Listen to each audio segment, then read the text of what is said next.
রাজধানী মায়ের আরাধনায় মেতে উঠেছে রামনগর 10-11 রাস্তার মাঝখানে গড়ে ওঠা ফ্রেন্ডস ইউনিয়ন।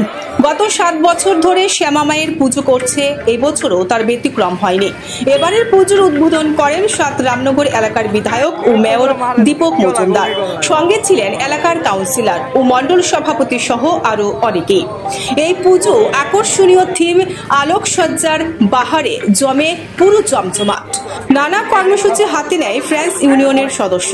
সবথেকে গুরুত্বপূর্ণ বিষয় হলো যে জায়গায় রাজ্যে যে কোনো পুজো পার্বণ চাঁদার জন্য যেভাবে রাস্তায় এবং বাড়িঘরের চাপ সৃষ্টি করে, সেই জায়গা থেকে বিরত থেকে ফ্রেন্ডস ইউনিয়নে যারা কর্মকর্তারা রয়েছেন তাদের নিজেদের সামর্থ্য অনুযায়ী এবং কর্মকর্তারা মিলেমিশে এই পুজো করে থাকেন। 7 রামনগর বিধানসভা কেন্দ্রে এই পুজোর নামও রয়েছে বেশ। কি বলছেন ফ্রেন্ডস ইউনিয়নের সদস্য, শুনুন।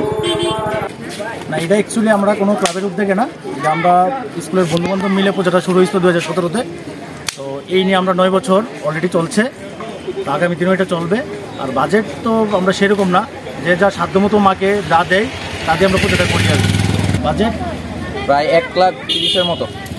আচ্ছা, আর কোনো সাংস্কৃতিক অনুষ্ঠান বা কোনো রকম কিছু বছর করি, বাট এবছর আমরা অন্যরকম প্রোগ্রাম করেছি। আমাদের এখানে মাননীয় মেয়র মশাই উনি এসেছেন, কাউন্সিলর এসেছেন, ওদের দিয়ে প্রোগ্রামটা শুরু করেছি।